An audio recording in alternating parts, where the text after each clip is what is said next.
padre, tu madre, tus hermanos, tu pareja, tus abuelos, cualquiera puede convertirse en algo similar o igual a Hitler, y te lo voy a demostrar.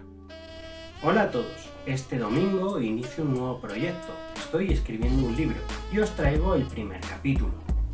En este primer capítulo hablaremos del origen histórico del odio y hasta dónde debemos tolerar las cosas dentro de una sociedad.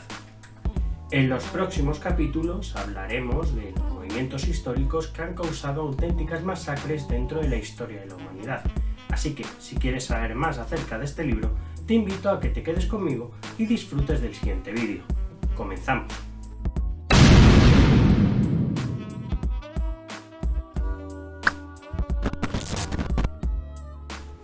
Antes de comenzar con el vídeo, me gustaría pedirte que compartieras este mismo vídeo. Así das a conocer mi trabajo y si a más gente le gusta, le podrá llegar a más gente y el libro podrá ser publicado. Sin nada más que añadir, te dejo y que disfrutes el vídeo. Hasta pronto. En este primer capítulo hablaremos de por qué odiamos, es decir, de dónde viene y cómo surge ese sentimiento que da paso a movimientos históricos tan destructivos como el socialismo nacional alemán, el comunismo, el straserismo, el kaanismo, el egoísmo y un sinfín de movimientos más. Acabaremos hablando de la tolerancia e intentando responder a algunas preguntas. Para comenzar, podemos afirmar que el odio no es lo mismo que el enfado o el enojo. El enfado es una emoción, siendo algo involuntario y transitorio, que no requiere conciencia. ¿Cuántas veces has estado viendo un partido de fútbol y en un córner el equipo rival ha marcado y tú te has enfadado? Si no eres un ultra, seguramente cuando acabe el partido se te pasa el enfado. Como podéis ver en este ejemplo, el enfado es involuntario y transitorio y se puede aplicar cada vez que nos enfadamos por algo. Sin embargo, el odio es un sentimiento en el cual interviene la conciencia, y es que el odio tiene su propia receta de cocina.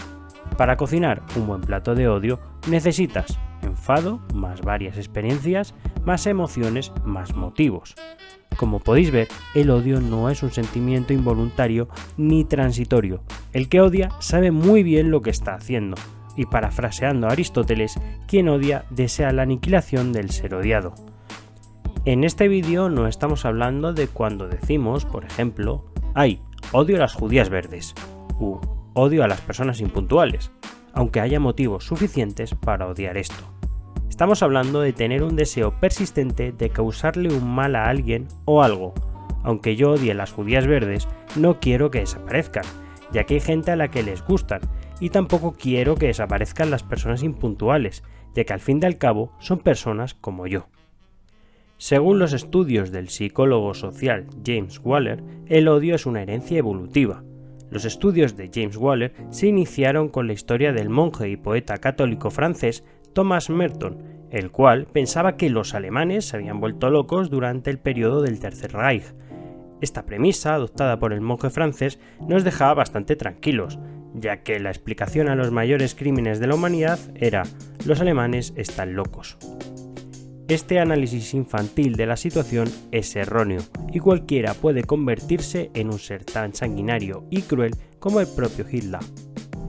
Tu padre, tu madre, tus hermanos, tu pareja, tus abuelos, cualquiera puede convertirse en algo similar o igual a Hitler, y te lo voy a demostrar. En sus estudios, Waller se dio cuenta de que el odio se había desarrollado de manera cultural.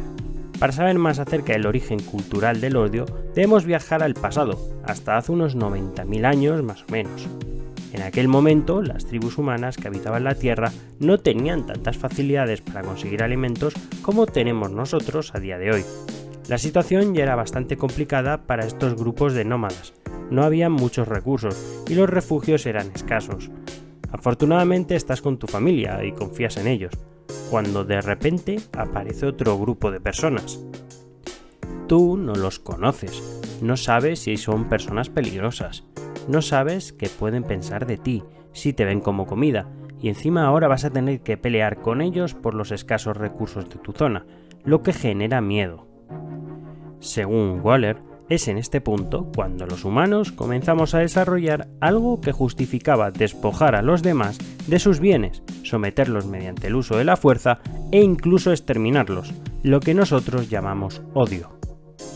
El desarrollo de este sentimiento acabaría derivando en el etnocentrismo, que lo podríamos definir como la tendencia emocional que hace de la cultura propia el criterio exclusivo para interpretar los comportamientos de otros grupos, razas o sociedades.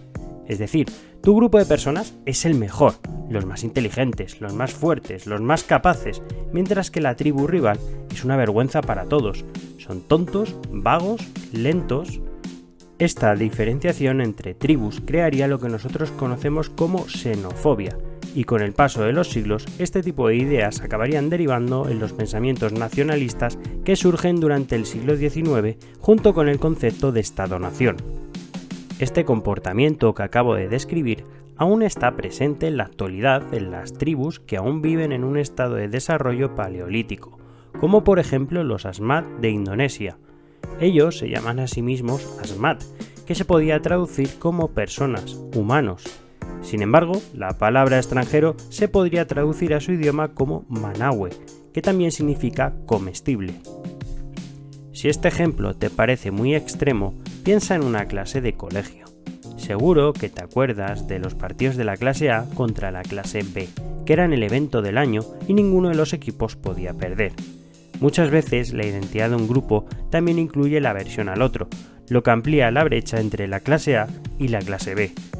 Ahora traslada estas diferencias de una clase de colegio a un país con problemas económicos y pobreza y obtienes el caldo de cultivo perfecto. Sin embargo, todo esto no es suficiente para generar odio. Aún necesitas prolongarlo en el tiempo para alimentarlo y dejarlo crecer. Eso nosotros lo conocemos como discurso de odio, algo que aún está muy presente a día de hoy y ha traído consecuencias nefastas a lo largo de la historia. La Alemania socialista nacional lo hizo contra los judíos, los gitanos o los homosexuales. La Unión Soviética lo hizo contra los kulaks o los homosexuales, a los que consideraba una perversión de la burguesía y el capitalismo.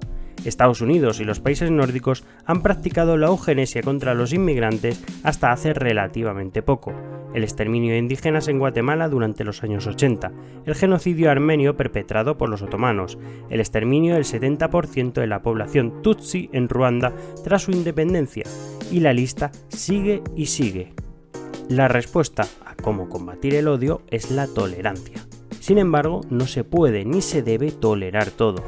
Para hablar de tolerancia y de sus límites, debemos hablar de la paradoja de Karl Popper. La paradoja de Popper es eso que tu amigo sube a redes sociales antes de unas elecciones y en realidad no tiene ni idea de cómo funciona. En su obra La sociedad abierta y sus enemigos, el filósofo austriaco Karl Popper nos lanzaba la siguiente paradoja. ¿Se ha de ser tolerante con los intolerantes? Karl Popper creía que la base de un mundo libre era la libertad de expresión, pero esta, al ser utilizada, también le daba el derecho a los intolerantes a expresarse, los enemigos de este principio. De manera paradójica, nunca mejor dicho, un exceso de tolerancia acaba dando lugar a la intolerancia. Si encendemos la televisión, podremos ver a nuestros líderes políticos hablando de tolerancia, el amor y la paz en el mundo, pero ¿quién es realmente tolerante? Comencemos definiendo quién es la sociedad. La sociedad no soy yo, no eres tú, no es tu familia, no es el partido político que te gusta. La sociedad es un reflejo de todos nosotros, reflejo que se refleja, valga la redundancia, en nuestras instituciones. Creo que no tengo que aclarar que las instituciones no son el partido político de turno, pero lo añado para los más despistados. Si hiciéramos esto último, sería suficiente con que el gobierno de turno señalara al partido político rival como intolerante para que éste fuera ilegalizado y la democracia acabaría degenerando en una tiranía de partido único. Para Karl Popper existían dos tipos de gobierno. Cito textualmente. En efecto, podemos distinguir entre dos tipos de gobierno. El primero consiste en aquellos de los cuales podremos librarnos sin derramamiento de sangre, por ejemplo, por medio de elecciones generales. Eso significa que las instituciones sociales nos proporcionan los medios adecuados para que los gobernantes puedan ser desalojados por los gobernados, y las tradiciones sociales garantizan que estas instituciones no sean destruidas por aquellos que detentan el poder. El segundo tipo consiste en aquellos de los cuales los gobernados solo se pueden librar por medio de una revolución, lo cual equivale a decir que no pueden librarse en absoluto. La prohibición de ciertos tipos de filosofías sería poco prudente mientras se puedan contrarrestar con argumentos racionales y mantenerlas en jaque ante la opinión pública, pero debemos reclamar el derecho a prohibirlas si es necesario por la fuerza. Debemos reclamar entonces en nombre de la tolerancia la prohibición de todos los movimientos intolerantes. Haciendo un breve resumen, únicamente no debemos tolerar a las personas que asaltan las instituciones, a aquellas que usan la violencia, sea física o verbal, y debemos plantear un debate racional basado en el respeto, incluso con los intolerantes. Ahora yo te lanzo las siguientes preguntas. ¿Quiénes impiden las charlas en las universidades? ¿Quiénes califican a ciertas personas como intolerantes? ¿Quién ha intentado asaltar las instituciones públicas? ¿Puedes argumentar estas respuestas de manera racional? A lo mejor es demasiado tarde para las democracias occidentales. Y hasta aquí llega nuestro primer capítulo del libro. Si te ha gustado, déjanos un like, un comentario y recuerda, compártelo con tus familiares y amigos. De esta manera nos ayudas a que este libro se pueda publicar. Si te ha gustado este primer capítulo, suscríbete y activa la campanita de notificaciones. Así estarás informado de cuando subimos el segundo capítulo, el tercero y el cuarto. Si también quieres estar informado por otros medios, síguenos en redes sociales, que también es totalmente gratuito y subimos mucho más contenido a nuestro blog. Sin nada más que añadir, nosotros nos vemos el jueves de la semana que viene en el canal con más contenido histórico. Hasta pronto.